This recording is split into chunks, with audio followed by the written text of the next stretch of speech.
walang sawang pagsubaybay sa Radyo 5, 92.3 News FM San Man, kailan mga kapatid.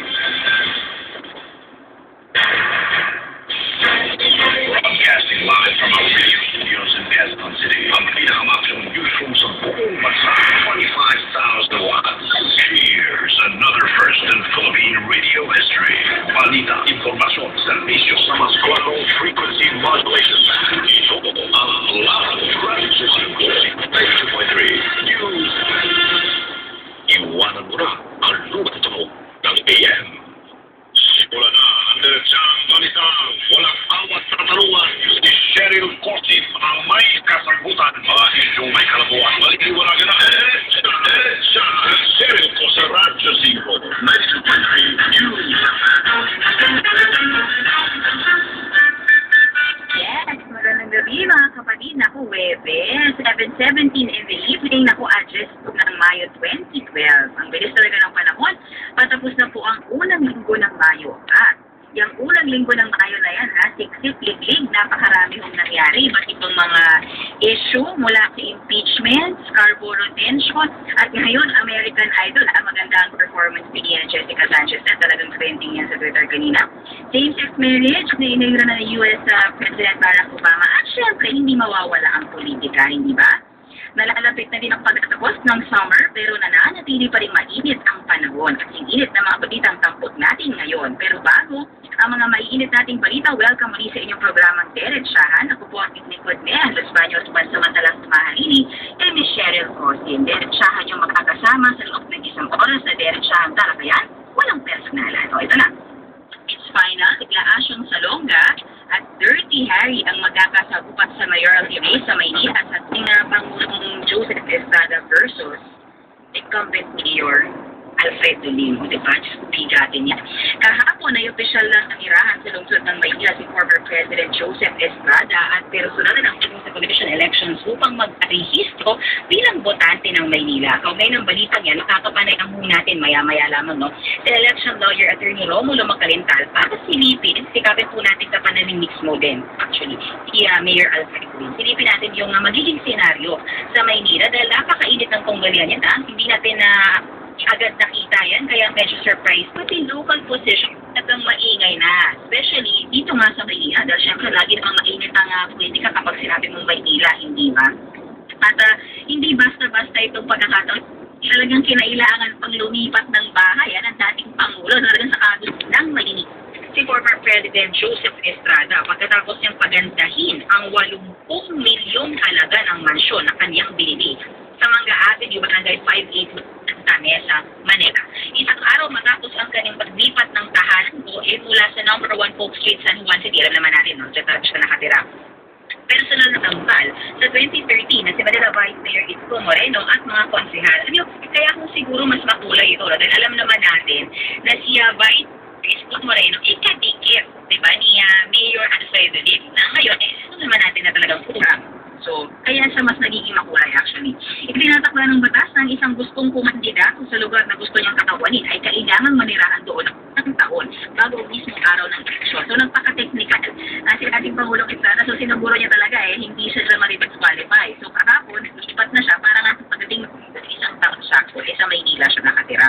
Ang eleksyon susunod na taon ay gaganapin pala May 15. Ng question sa kanyang residency. Ako naman si Erap na kung manalo ay isang termino lamang siyang tiniyak na ipapasama ang pagka-alkalde kay ipapasa ang pagka-alkalde kay Vice Mayor Isko Moreno. Matapos niyang ayusin ang maraming aspeto ng pamumuhay sa Kapitolyo ng Amerika. So, makakausap po natin si election lawyer attorney Romy Macalental.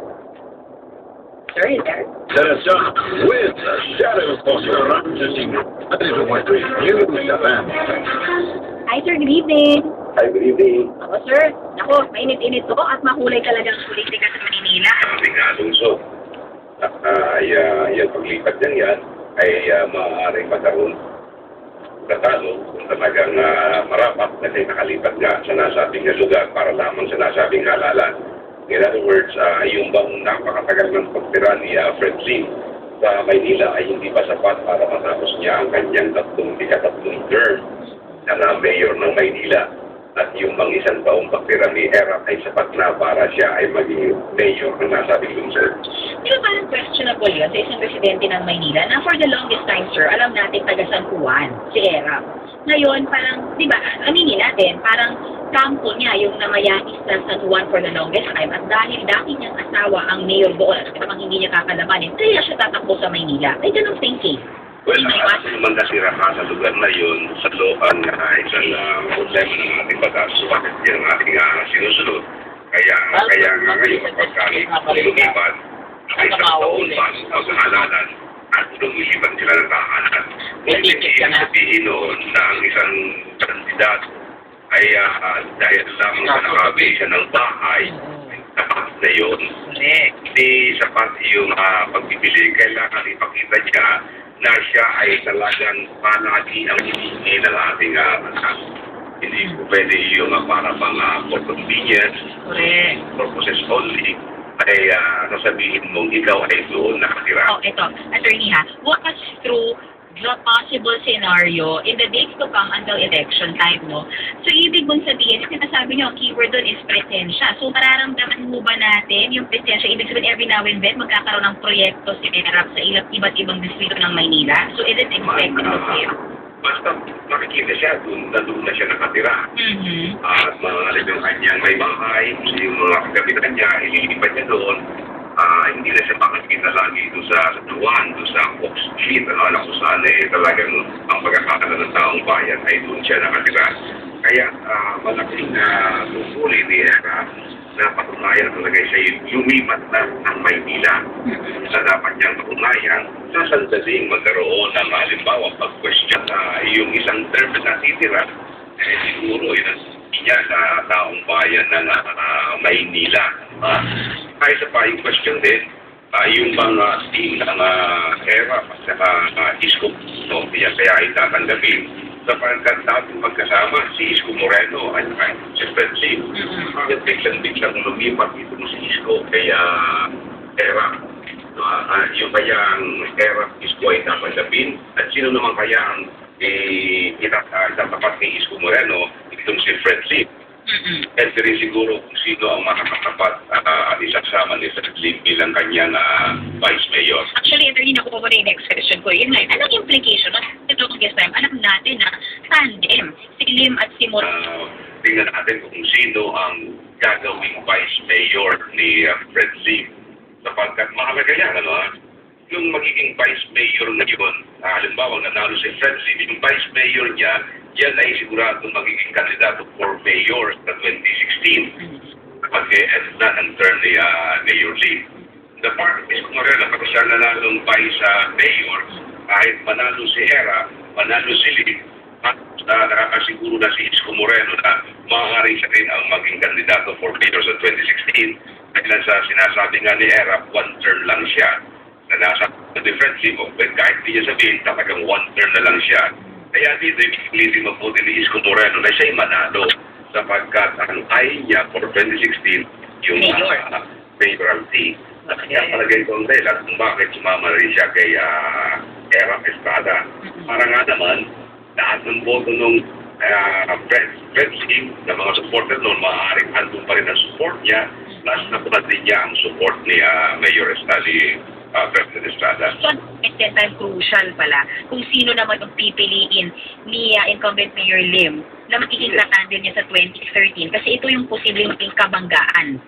Oo. Okay. Ang balita naman noon si Congressman Amado Bagachi.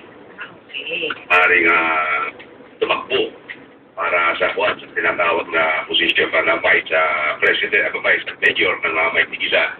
At kung katakbo si Amado Bagachi as Vice Mayor ni Fred Lim, mapapakati yung 5th District.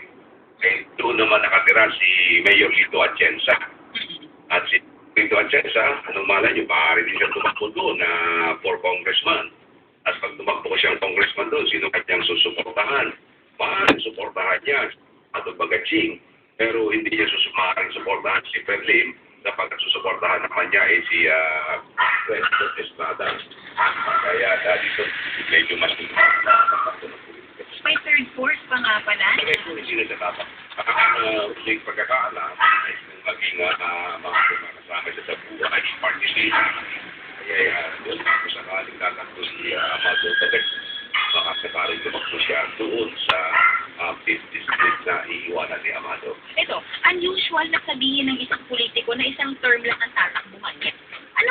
Anong nasa likod nun? Bakit kailangan sabihin niya ng Pangulong Estrada yun? O isang term lang ako after this of give it list ko mo rin. Yun yung nasasabi ni Pangulong Estrada.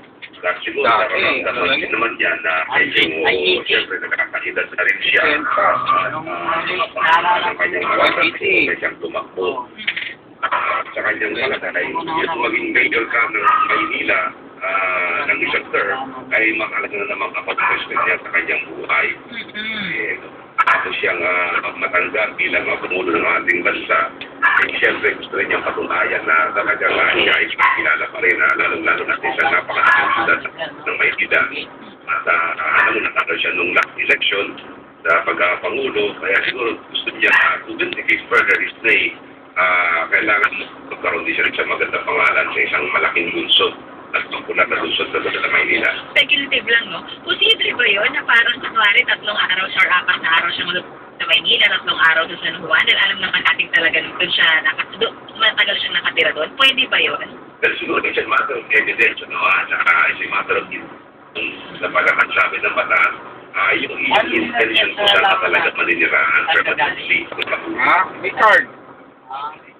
Yung iniiwan. Paglabas ko sa karosa, mo ko ng card. Eh, kung hindi, ang i-card sa'yo, yung pinakamalayo. Magagawa din. Yung pinakamalayo, may 100 data. Sa sandaling i-declare this inala siya, ay susunod din sa kanya. Kasi implementation ito ba kailangan pangitan Ang daan mo naman, mas malayo. Disqualification kasi Halimbawa, papunta tayong Calamba City. Paglabas na ang exit nito, Calamba City na. kung ano na kung halimbawa na, dahil May 9 lumipat Pwede, kaso mas may daan, maging 13 kunwari may mas mahaba. 36 na nangyari, hindi natang pangyari, May 7 or May 8 na Ito, stricto na hindi siya i-invalid ang kandidacy niya dahil hindi talaga saktong naging isang taon. hindi tama yun. Hindi siya umabot sa 1 year. Tulad ka stricto, attorney. Pagdating natin sa Makati, Pero hindi niya kaya yun. Mandaluyong, tapos lang sa Makati. Eh, that's the election lawyer, Attorney Romy, makalital. Hindi yung mga insights niya, ha, natungkol dito sa mainit na tunggalian na ERA versus LIM. Kayari or Shok Salonga versus Verdi hapit sa 2030. Pero yun, sa dami ng issue na umikot dito, wala pang election. Yun, ito magandang full at least may pagpipilian sa mga taga-Maynila na parang experiensyado or experience politician. Ito na talaga silang naglingkod. And then, kasi sa tignan na lang natin, hindi lang yung pagkatan ng dalawang politiko. Dahil siyempre, dahil sa election ang madalas na ngayon at paano nga ba yung pagbayan ng dalawang kalaki. Pero, parang sa mamamayan sa presidente, parang yung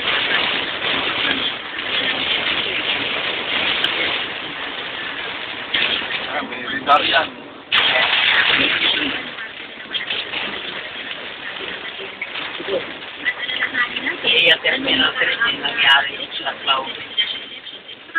Ito tayo. Ay, pabili tayo. Kaso, ayaw ko rin yung Cebu pati yan. Talagang meron pa rin siyang hope dyan. Itong sinasabi, Okay naman, mura. Kaso, yung mga promo daw yan, palpa. Hindi, maganda naman yung promo nila eh. Ako na tabo, yung maganda ang kuha ko. Pilim, ano, bakit nangihan tubig. Tubig lang. Nung kabilang airline, pwede ka pang humingi ng pet.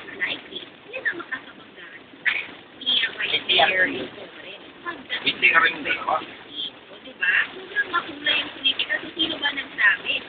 Senador Electas ng pagdating na Diyos pansamantalang humakalili po para kay Michelle Elcosin. Ako, matapos ang usapang politika, dito naman tayo sa bumulat natin kanina.